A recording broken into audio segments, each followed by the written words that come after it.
بسم اللہ الرحمن الرحیم۔ السلام علیکم ورحمۃ اللہ وبرکاتہ۔ معزز ناظرین، پروگرام غیب کی دنیا جس کو آپ TV one Dish Network یا سلنگ انٹرنیشنل پر ملاحظہ فرما رہے ہیں، ڈاکٹر سید شہزاد مصطفیٰ آپ کی خدمت میں حاضر ہوں۔ اللہ رب العزت کے فضل و کرم اور حضور نبی اکرم صلی اللہ علیہ وسلم کی نگاہ مقدس کے توسل سے بحمد اللہ تبارک و تعالی ماہ پاک رمضان المبارک کی آمد ہے۔ انشاءاللہ تعالی بفضل ہی تعالی، جو کہ ڈیپینڈ کرتا ہے مون سائٹنگ پر، آنے والا جمعہ یعنی کل کا چھوڑ کر نیکسٹ فرائیڈے انشاءاللہ تعالی امید واسق ہے کہ فرسٹ رمضان ہوگی۔ گلوبل مون سائٹنگ کے مطابق انشاءاللہ تعالی نیو یارک اور امریکہ بھر کے اندر جمیع عالم اسلام کے مسلمان اسی کو فالو کرتے ہیں۔ انشاءاللہ تعالی اللہ کے فضل و کرم سے عالم اسلام پر رمضان المبارک کی رحمتیں، کرم، نوازشیں اور عنایات ربانی سایہ فگن ہوں گی، اور امت مسلمہ کو اللہ رب العزت کی بارگاہ میں جھکنے کا اور دن کو روزہ رکھنے کا اور رات کو تراویح کی صورت میں اللہ کی بارگاہ میں کھڑے ہو کر حاضر ہونے کا اور تلاوت قرآن کرنے کا موقع نصیب ہوگا انشاءاللہ تعالی۔ اللہ رب العزت اس ماہ مقدس جو کہ شعبان المعظم ہے، اس کی برکات اور آنے والے ماہ رمضان المبارک کی برکات ہم سب کو نصیب فرمائے۔ نیو یارک کی پوزیشن کرونا وائرس کی بنا پر الحمدللہ اب قدر بہتر ہوتی چلی جا رہی ہے، اور ہمارے یہاں نیو یارک کے اندر ہاسپٹلز کے اندر بھی افیکٹڈ مریضوں کی تعداد میں کمی دیکھنے میں آ رہی ہے۔ بہرحال احتیاطی تدابیر کے تحت گورنر نیو یارک نے الحمدللہ ابھی مزید 15 مئی تک لاک ڈاؤن کا اناؤنس کر دیا ہے، اور جس کے حوالے سے ابھی یہاں نیو یارک کے اندر سکولز اور دیگر کاروباری مراکز جو ہیں، جو نان اسینشیلز ورکرز ہیں، وہ بھی اپنے گھروں کے اندر ہی آن لائن کام کر رہے ہیں۔ عزیزان گرامی قدر، یہ بڑا مشکل اور بڑا کٹھن مرحلہ اس وقت پوری امت کے اوپر اور جمیع عالم انسانیت پر آیا ہے، اور تقریباً یہ 11ویں بڑی وبا پینڈمک پوری دنیا کو اپنے گھیرے میں لیے ہوئے ہے۔ دعا ہے اللہ رب العزت ہم سب کو اس سے محفوظ فرمائے، اور جو بیمار ہیں ان کو شفائے کاملہ عاجلہ نصیب فرمائے، اور جو لوگ پوری دنیا میں مسلمان مؤمنین اس وبا کا شکار ہو کر اس دنیا سے رخصت ہو گئے اور اللہ رب العزت نے انہیں شہادت کا رتبہ عطا کیا، اللہ پاک ان کو اپنی جوار رحمت میں جگہ نصیب فرمائے، اور جو دیگر نان مسلم بھی اس دنیا سے چلے گئے ان کے پسماندگان کو اللہ رب العزت صبر جمیل عطا فرمائے۔ عزیزان گرامی قدر، حضرت علامہ ابن جوزی، جنہیں محدث ابن جوزی کے نام سے بھی یاد کیا جاتا ہے، آپ فرماتے ہیں کہ ان کے دور میں شہر بغداد کے اندر وبا پھیلی، جس کی بنا پر پورا بغداد اور ملک عراق اس وبا کی لپیٹ میں آ گیا۔ علماء کرام، مسلمانان اسلام، نیک متقی پرہیزگار لوگ دعائیں کرتے، اللہ کی بارگاہ میں گڑ گڑاتے، آہوزاری کرتے، لیکن اس کے باوجود وہ وبا کم ہونے کا نام نہیں لیتی تھی۔ محدث ابن جوزی رحمت اللہ تعالی علیہ فرماتے ہیں کہ اس وبا کی وجہ سے جو لوگ اس بیماری کی لپیٹ میں آ جاتے وہ تقریباً لقمہ اجل بن جاتے۔ ہر گلی، ہر محلے کے اندر محدث ابن جوزی بیان کرتے ہیں کہ 70 جنازے ہر روز اٹھا کرتے۔ کسی کی دعا قبول نہ ہو رہی تھی، جو کہ بڑا لمحہ فکریہ تھا اور باعث تشویش بات تھی۔ صوفیاء بھی تھے، اولیاء، صالحین، بڑے بڑے متقی، پرہیزگار، علماء، صلحاء، سب اکٹھے مل بیٹھے اور ایک دوسرے سے مشاورت کی کہ کیا وجہ ہے کہ ہماری دعائیں قبول نہیں ہو رہی، نوافل پڑھے جا رہے ہیں، روزے رکھے جا رہے ہیں، تلاوت قرآن کی کثرت سے ہر گلی محلے اور ہر گھر سے آوازیں آ رہی ہیں، تسبیح و تحلیل ہو رہی ہے، وظائف، ورد، ذکر اللہ کی کثرت ہے، اس کے باوجود وبا تھمنے کا نام نہیں لیتی۔ ہر گلی میں، ہر محلے میں 70 جنازے روزانہ ہر روز اٹھ رہے ہیں۔ اس کی وجہ کیا ہے؟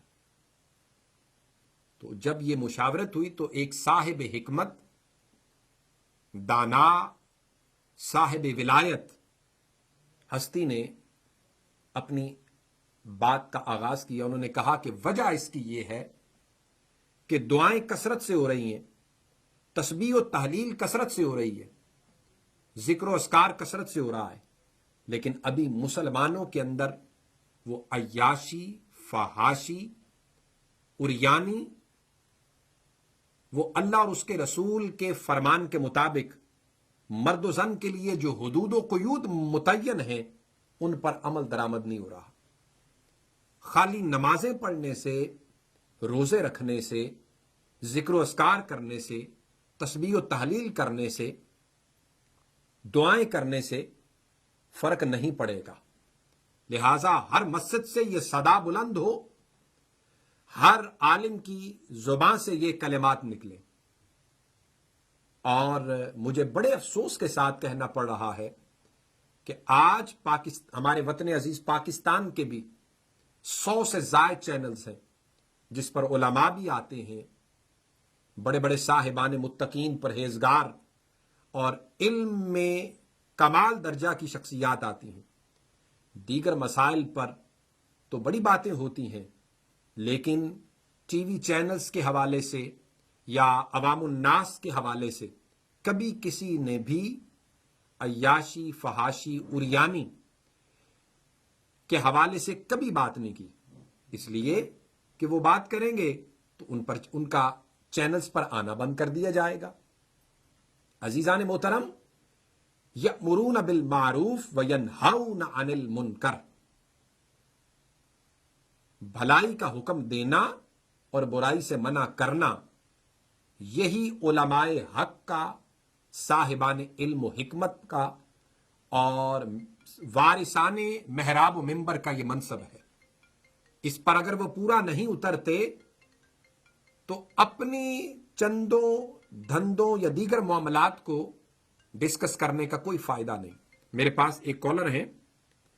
السلام علیکم ورحمۃ اللہ وبرکاتہ۔ وعلیکم السلام۔ پوچھنا یہ تھا کہ آج کل اس وبا کی وجہ سے قیامت کی نشانیاں وغیرہ کا بہت ذکر ہو رہا ہے، تو جو میں نے سنا ہے کہ حضرت امام مہدی بھی آئیں گے اور قیامت سے پہلے حضرت عیسیٰ اور دجال بھی آئے گا، اور اس کے علاوہ ایک نشانی یاجوج ماجوج کی ہے۔ ان سب نشانیوں کا سیکوینس کیا ہے؟ کون سی چیز پہلے، کون حضرت یا بعد میں آئیں گے، کس طرح ہوگا؟ آپ نے بہت اچھا سوال کیا ہے کہ دنیا کے اندر جب اس قسم کی وبائیں یا طوفان باد و بارہ جب بھی آتے ہیں، آپ احباب کو یاد ہوگا کیٹرینا، سینڈی، اس سے قبل بڑے بڑے طوفان باد و بارہ آئے، اسی طرح بڑے بڑے زلزلے آئے، یا یہ وبا ہے۔ میں نے ابھی اپنی بات کا جو آغاز کیا ہے اور میں نے بتایا ہے کہ اس سے قبل پوری دنیا میں 10 بڑی وبائیں آ چکی ہیں، جس کی تفصیلات آج سے تقریباً 1 ماہ قبل کے پروگرام میں نے ذکر بھی کی تھی۔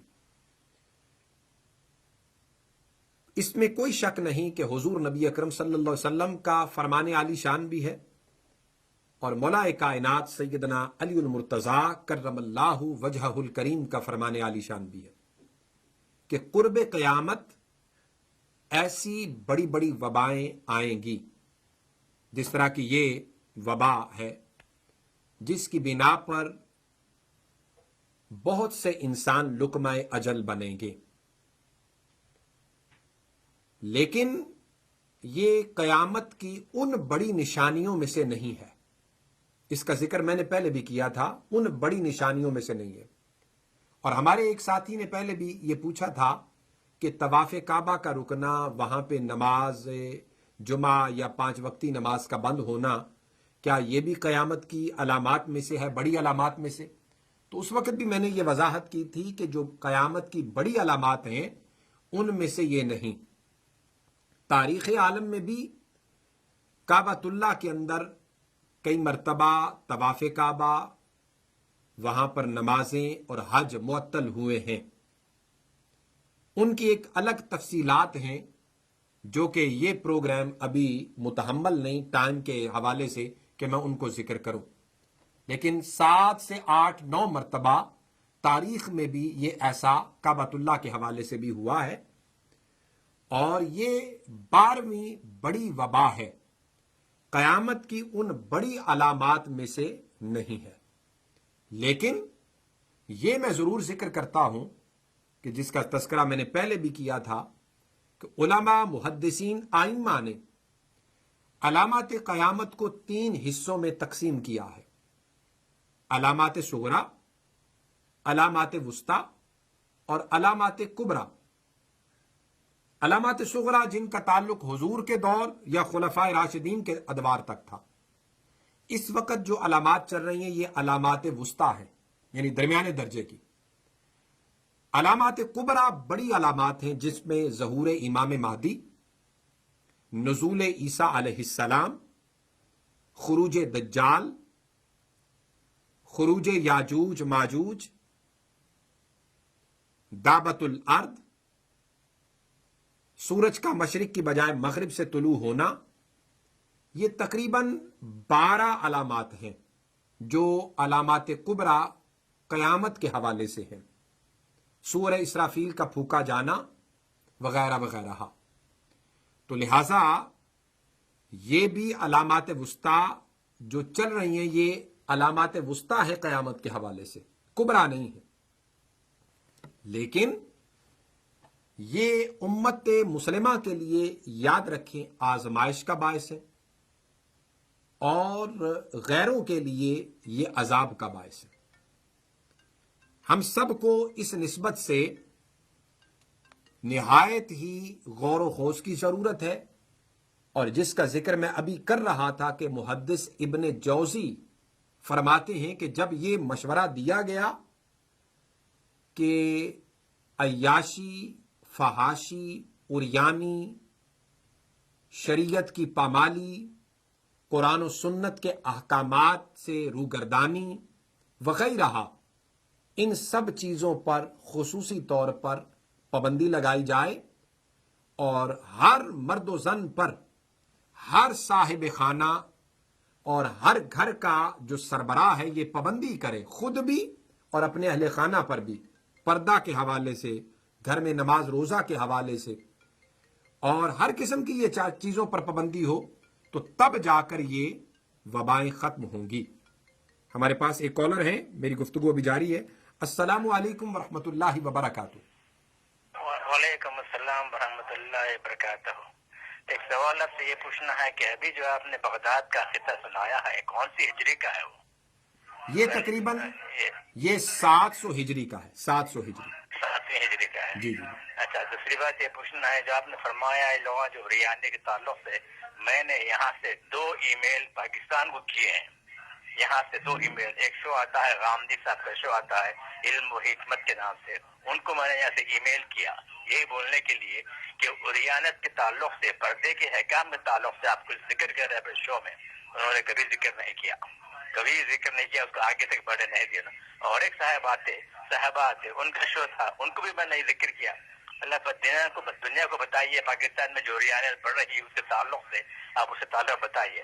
شو میں دکھاتا ہے کہ پاکستانی لڑکیاں میں کبھی نہیں دیکھا، میرے کو دیکھ کے شرم آنے لگی کہ لڑکیاں چڈیاں پہن کے آ رہی ہیں، پاکستانی لڑکیاں چڈیاں پہن کے آ رہی ہیں شو میں، دیکھ کے تعجب ہوا میرے کو۔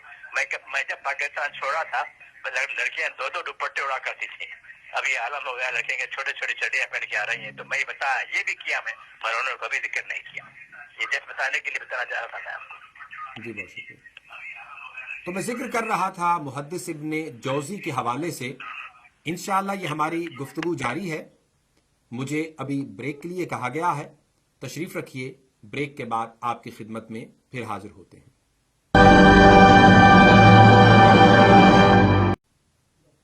ویلکم بیک ناظرین. پروگرام دیکھ رہے ہیں غیب کی دنیا، اور ہم بات کر رہے تھے محدث ابن جوزی کے حوالے سے.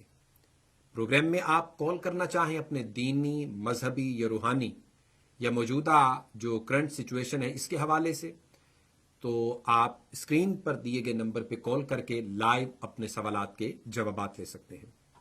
محدث ابن جوزی کہتے ہیں جو ہی یہ وہ صاحب حکمت، صاحب دانا شخصیت نے یہ مشورہ دیا اور سب علماء کی طرف سے یہ پیغامات، نصیحتیں خطبات کی صورت میں اور اپنی اپنی جو بھی جس کی پہنچتی، جہاں تک پہنچ سکتا تھا یہ پیغام پہنچانا شروع کر دیا گیا.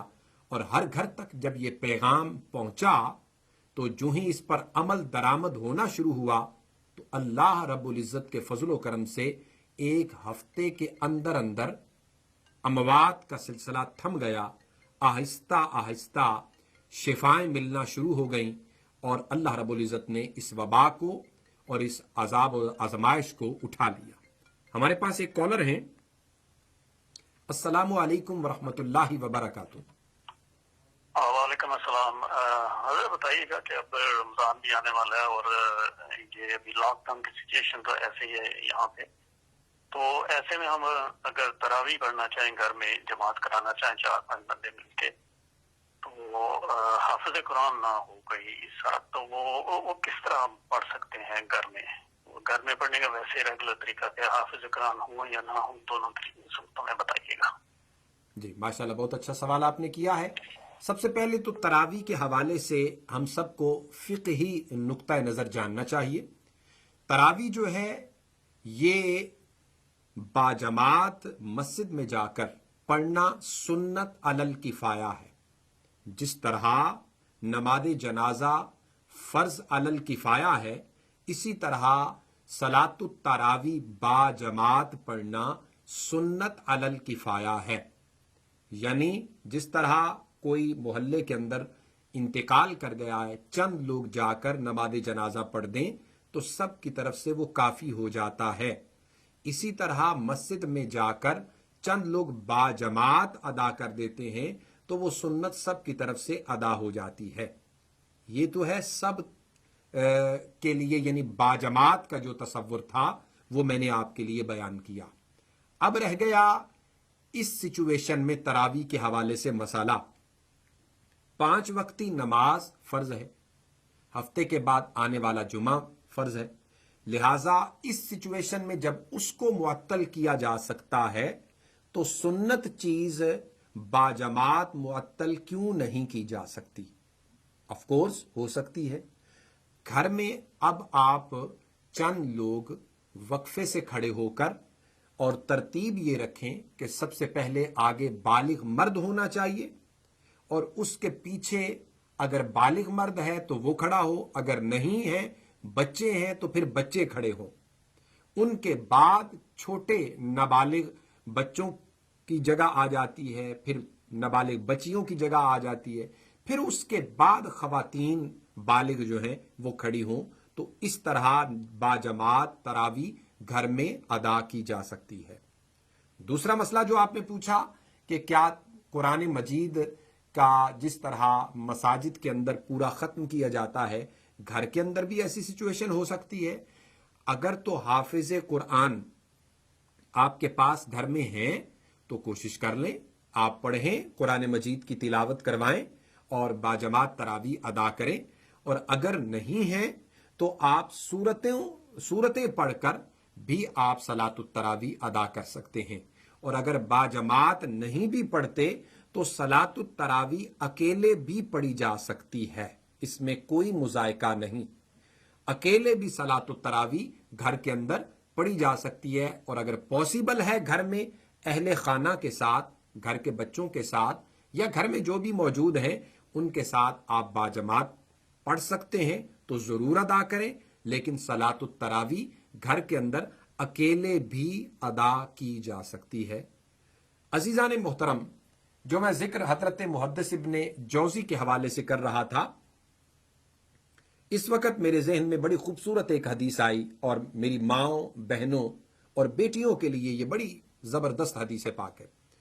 نبی اکرم صلی اللہ علیہ وسلم کے ایک پیارے صحابی حضرت صعصع بن ناجیہ رضی اللہ تعالی عنہ بارگاہ رسول اکرم میں حاضر ہوئے۔ عرض کیا، یا رسول اللہ فداک امی و ابی، آقا میرے ماں باپ آپ پر قربان ہو جائیں، میں ایک بات پوچھنا چاہتا ہوں۔ حضور نے فرمایا، ہاں میرے پیارے صحابی پوچھو۔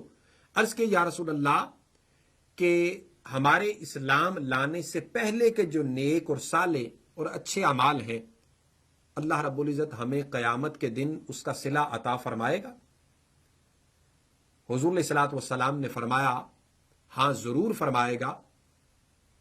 عرض کہ یا رسول اللہ میں آپ کو ایک اپنا ایمان لانے سے پہلے کا واقعہ بیان کرنا چاہتا ہوں۔ عرض کیے حضور علیہ الصلوۃ والسلام کی بارگاہ میں جب انہوں نے عرض کیا تو حضور نے فرمایا بیان کرو۔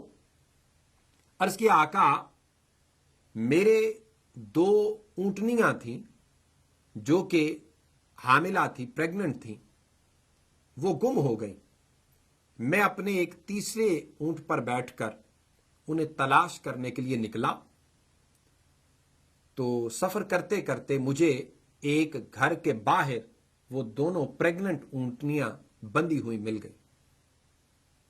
میں نے اپنی سواری کو وہیں روکا، اونٹنی پر میں سوار تھا، اترا، اتنے میں اندر سے صاحب خانہ جو شخص تھا وہ آ گیا۔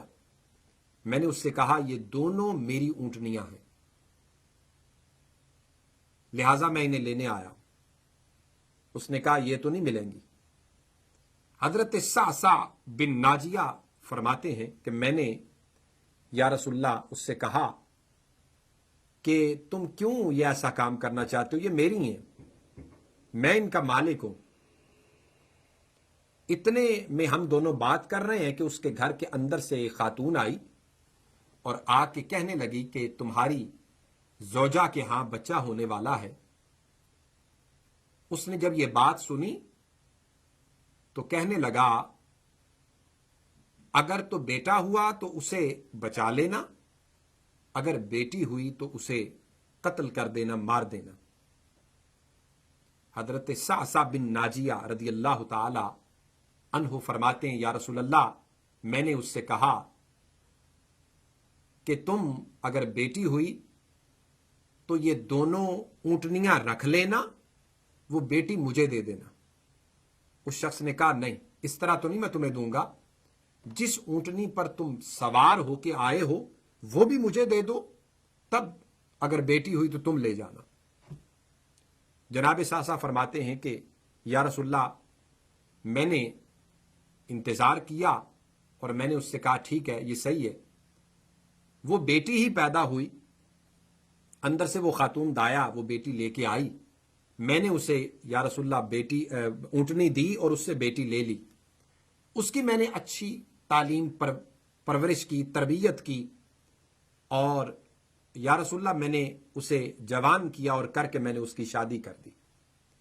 میں نے اپنی زندگی کا اس بچی کو لینے کے بعد یہ مقصد بنا لیا کہ عرب کے ہاں جہاں جہاں بھی یا جس جس گھر میں بھی یہ ظلم و ستم جس جس قبیلے میں ہو رہا ہے، میں وہاں جایا کروں گا اور جا کے وہاں سے بیٹیاں لے کے آیا کروں گا۔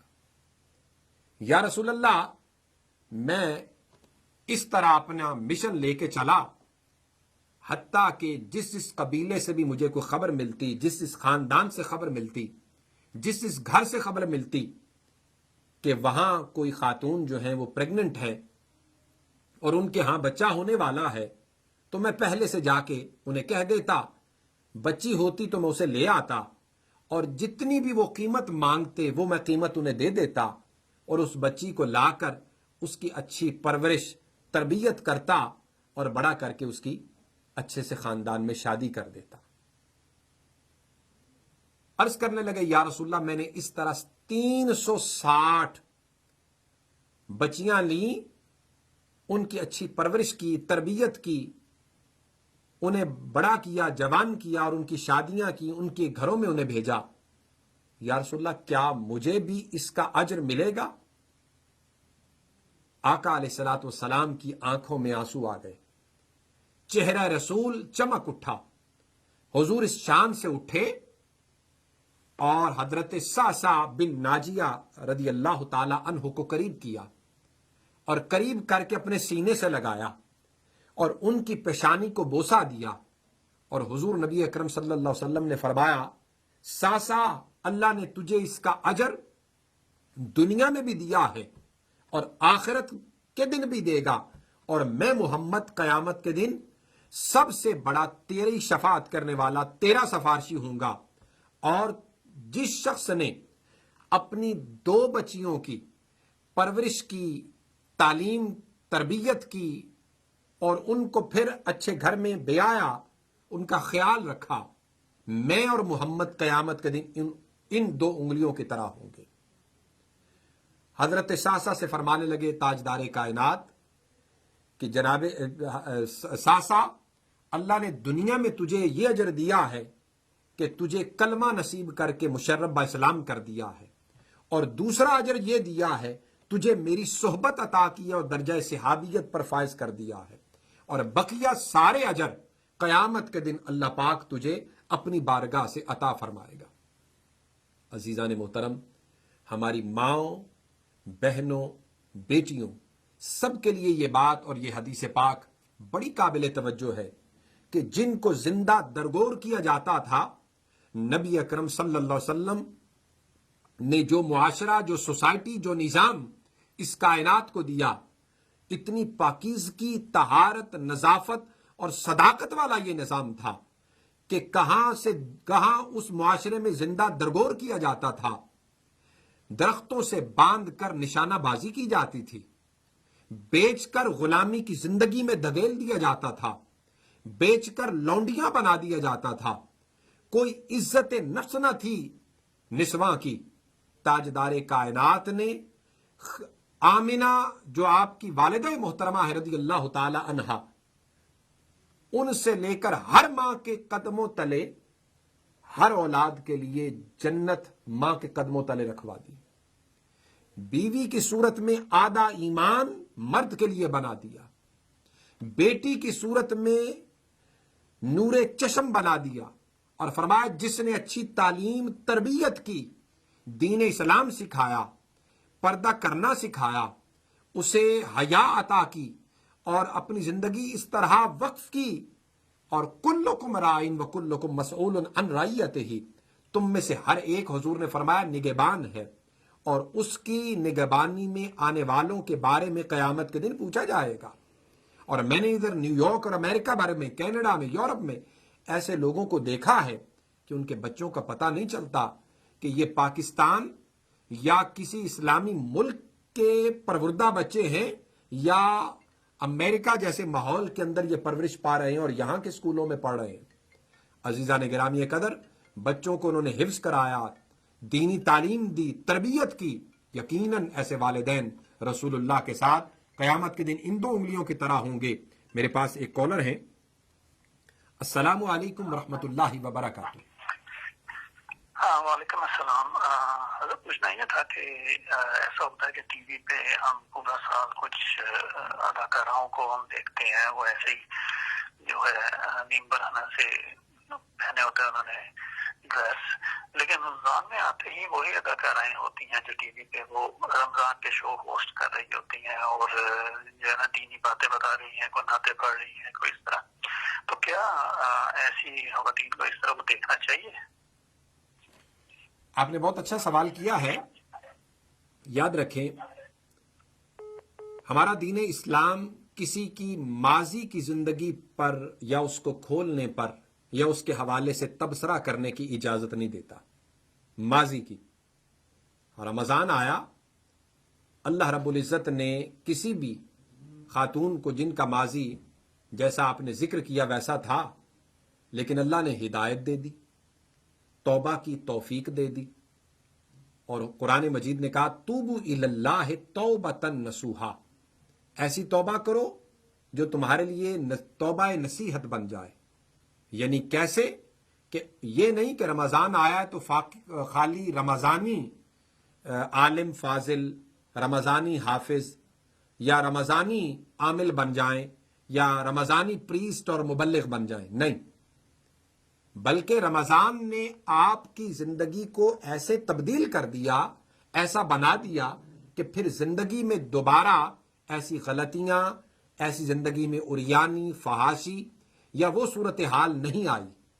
تو اگر تو کسی کا سابقہ ماضی ایسا تھا، پھر رمضان نے اس کی زندگی کو تبدیل کر دیا اور دوبارہ نہیں ہوا، تو پھر تو ایسی خاتون رمضان میں آ کر مبلغہ کی حیثیت سے قرآن و سنت کا بیان کریں، قرآن و سنت پر بات کریں تو سننا بھی چاہیے، اور اس پر ہم سب کو اللہ پاک عمل کی توفیق بھی دے۔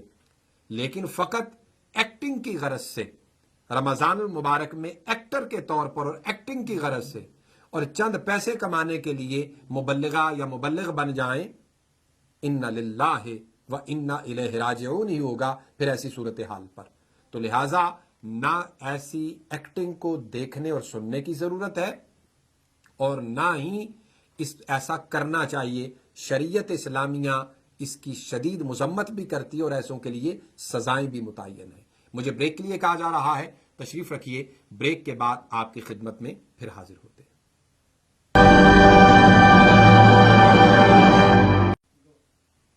ویلکم بیک ناظرین، آپ پروگرام دیکھ رہے ہیں غیب کی دنیا۔ پروگرام میں آپ سوال کرنا چاہیں تو اسکرین پر دیے گئے نمبر پہ آپ کال کر کے اپنا سوال کر سکتے ہیں اور لائیو اپنے سوالات کے جواب دے سکتے ہیں، جبکہ پروگرام کے بعد کال کرنے کے لیے 646-552-6186 پہ کال کر سکتے ہیں۔ تو حضرت صعصع بن ناجیہ رضی اللہ تعالی عنہ کے حوالے سے میں ذکر کیا کہ حضور نبی اکرم صلی اللہ علیہ وسلم نے کس انداز سے ان کی حوصلہ افزائی فرمائی اور کیا کیا ان کے لیے بشارتیں اور نوید عطا فرمائی۔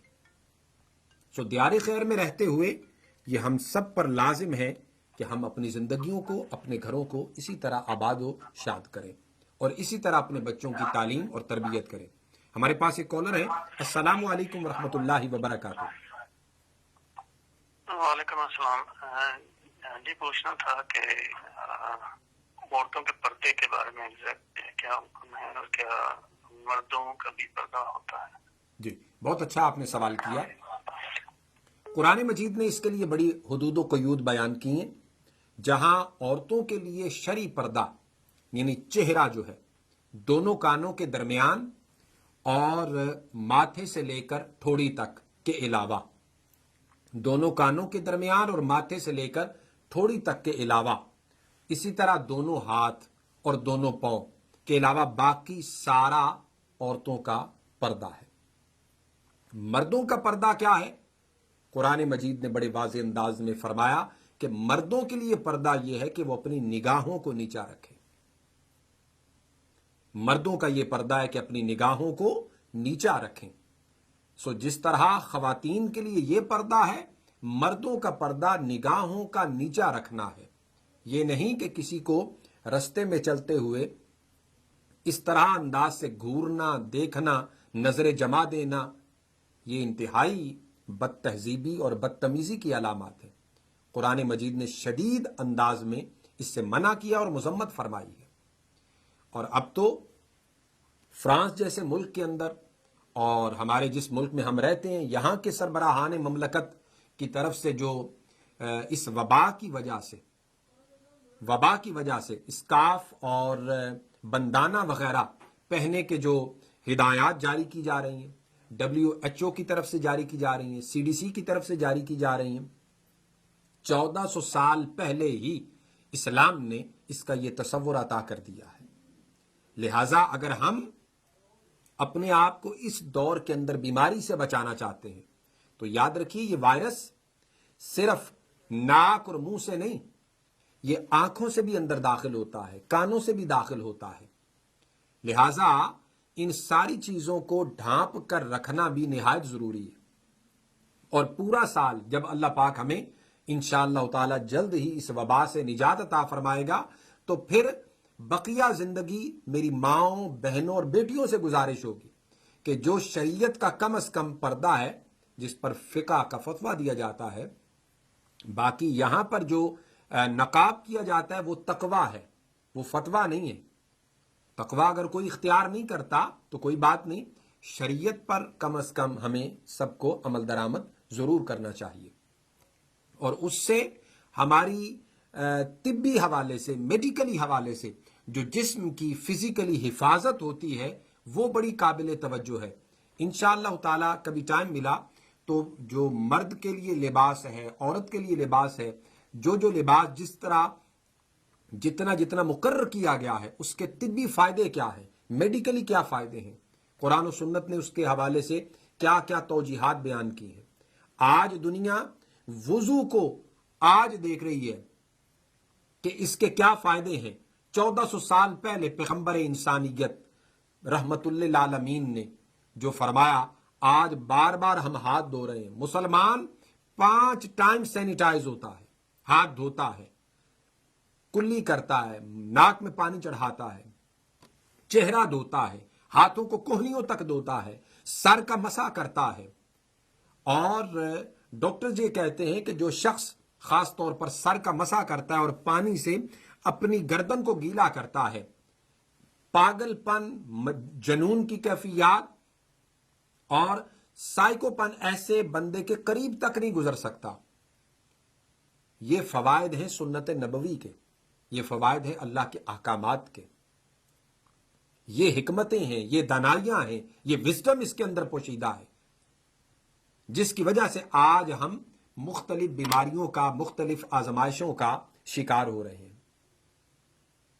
عزیزان گرامی قدر، اللہ کی بارگاہ میں آئیے دعا کرتے ہیں کہ رب کائنات ہماری لغزشوں اور ہماری کوتاہیوں کو معاف فرمائے، ہمیں اس وبا سے نجات عطا فرمائے.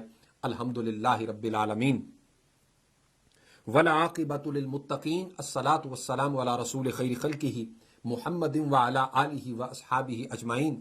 اللہم صل وسلم علی سیدنا و مولانا محمد طب القلوب ودوائها وعافیت الابدان وشفائها ونور الابصار وضیائها وآلہ وصحبہ دائما ابدا وشفاء لما فی الصدور وہدى ورحمۃ للمؤمنین ویشفی صدور قوم مؤمنین وننزل من القرآن ما هو شفاء ورحمۃ للمؤمنین قل هو للذین آمنوا هدى وشفاء یخرج من بطونها شراب مختلف الوان فیہ شفاء للناس وَإِذَا مَرِضْتُ فَهُوَ يَشْفِينِي وَإِذَا مَرِضْتُ فَهُوَ يَشْفِينِي. اللہم عافنی فی بدنی، اللہم عافنی فی سمعی، اللہم عافنی فی بصری، لا الہ الا انت، بسم اللہ الذی لا يضر مع اسمہ شیء فی الارض ولا فی السماء وہو السمیع العلیم، حسبی اللہ لا الہ الا ہوا علیہ توکلت وہو رب العرش العظیم. اللہم انی اعوذ بک من البرس والجنون والجزام ومن سیء الاسقام، تحسنت بذی العزت والجبروت واعتصمت برب الملکوت وتوکلت علی الحی الذی لا یموت. اللہم اصرف عنا العذاب انک علی کل شیء قدیر.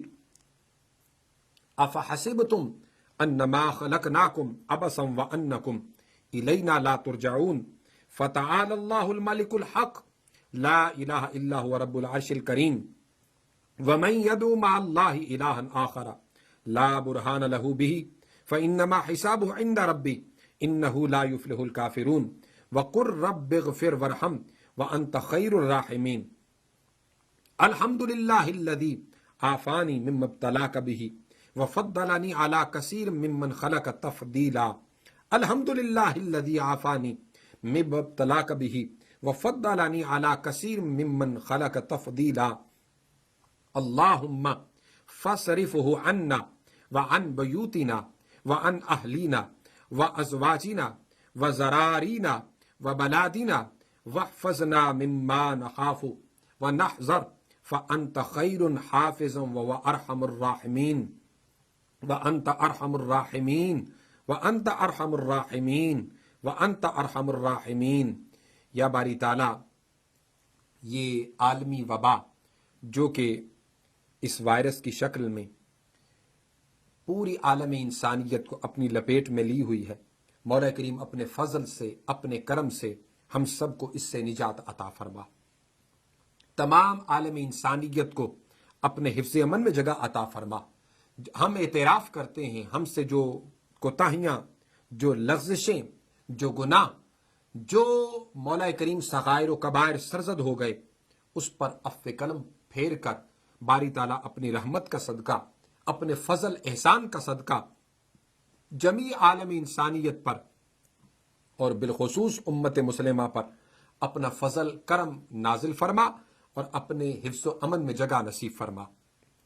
جتنے بھی مسلمانان عالم اسلام اس وبا کا شکار ہو گئے، شہادت کا رتبہ پا کر اس دنیا سے رخصت ہو گئے، مولا کریم ان کے درجات میں بلندی عطا فرما، ان کے صغائر و کبائر کو معاف فرما، ان کی قبروں پر کروڑوں رحمتیں نازل فرما، اور جو اس وقت اس کا شکار ہیں، بیمار ہیں، ہاسپٹلز میں ہیں یا کوارنٹائنز میں ہیں، مولا کریم ان سب پر اپنا فضل کرم شامل حال فرما کر سب کو شفائے کاملہ عاجلہ نصیب فرما۔ ربنا لا تؤاخذنا ان نسینا او اخطأنا ربنا ولا تحمل علينا اسرا كما حملته على الذين من قبلنا ربنا ولا تحملنا ما لا طاقة لنا به واعف عنا واغفر لنا وارحمنا انت مولانا فانصرنا على القوم الكافرين فانصرنا على القوم الكافرين فانصرنا على القوم الكافرين ربنا اغفر لنا ولإخواننا الذين سبقونا بالإيمان ولا تجعل في قلوبنا غلا للذين آمنوا ربنا إنك رؤوف رحيم ربنا اغفر لي ولوالدي وللمؤمنين يوم يقوم الحساب اللهم إني أعوذ بك من عذاب جهنم وأعوذ بك من عذاب القبر وأعوذ بك من فتنة المسيح الدجال وأعوذ بك من فتنة المحيا والممات انک علی کل شیء قدیر۔ یا باری تعالیٰ، ہم سب کے گناہوں پر عفو قلم پھیر کر اپنے حفظ امن میں جگہ نصیب فرما، اور جہاں جہاں میری آواز جا رہی ہے اور جو جو لوگ اس پروگرام کو دیکھ رہے ہیں وہ ہاتھوں کو اٹھا کر خصوصی طور پر یہ دعائے قنوت نازلہ پڑھیں۔ اللہم اہدنا فی من ہدیت وعافنا فی من عافیت وتولنا فی من تولیت وبارک لنا فی من آتیت وقنا شر ما قضیت انک تقضی ولا یقضی علیک وانہ لا یذل من والیت ولا یعز من عادیت تبارکت ربنا وتعالیت نستغفرک ونتوب الیک وصلی اللہ علی النبی الکریم۔ اللہم اغفر لنا وللمؤمنین والمؤمنات والمسلمین والمسلمات والف بین قلوبہم واصلح ذات بینہم وانصرهم على عدوك وعدوهم اللهم لعن الكفرة الذين يصدون عن سبيلك ويكذبون رسلك ويقاتلون أولياءك اللهم خالف بين كلمتهم وزلزل أقدامهم وأنزل بهم باسمك الذي لا ترده عن القوم المجرمين لا ترده عن القوم المجرمين إني أريد أمانا يا ابن الفاطمة مستمسكا بيدي من طارق الزمن من فاطم وبنيها ثم ولدها والمرتضى حيدر آني أبا الحسن لي 5 أطفي بها حر الوباء الحاتمة المصطفى والمرتضى وابناهما والفاطمة نادي عليم مظهر العجائب تجد أولنك في النوائب كل هم وغم سينجلي بعظمتك يا الله وبنبوتك يا محمد وبولايتك يا علي يا علي يا علي المستغاث الى بحضرت اللہ تعالی الثقلین اغثنا یا رسول اللہ انظر حالنا یا حبیب اللہ اسمع قالنا اننا فی بحر ہم مغرق خذ یدی ساحل لنا اشکالنا ربنا تقبل منا انک انت السمیع العلیم وتب علینا یا مولانا انک انت التواب الرحیم وصلی اللہ تعالی علی رسول خیر خلقہ محمد وعلی آلہ وأصحابی اجمعین برحمتک یا ارحم الراحمین۔ عزیزان گرامی قدر، انشاءاللہ تعالی نیا پروگرام لے کر اگلی جمعرات شام 8 سے 9 آپ کی خدمت میں پھر حاضر ہوں گے۔ رمضان المبارک میں ہمارا یہ پروگرام شام 6 سے 7 بجے تک، شام 6 سے 7 بجے تک انشاءاللہ تعالی یہ دیکھا جا سکتا ہے، فیس بک پر بھی، یوٹیوب پر بھی، اور لائیو آپ اس پہ ٹی وی 1 پہ ڈش نیٹ ورک اور سلنگ انٹرنیشنل پر دیکھ سکیں گے۔ اپنے لیے آسانیاں پیدا کیجیے، دوسروں کے لیے آسانیاں پیدا کیجیے، اللہ اور اس کے رسول کے ذکر سے اپنی زبانوں کو تر رکھیے۔ اللہم صلی وسلم وبارک علی سیدنا و مولانا محمد معدن الجود والکرم وآلہ الکرام وابنہ الکریم منبع العلم والحکم وبارک وسلم وصلی علیہ۔ پروگرام کے بعد کال کرنے کے لیے 646-552-6186 پہ آپ کال کر سکتے ہیں۔ تب تک کے لیے اجازت دیجیے، والسلام علیکم ورحمۃ اللہ وبرکاتہ۔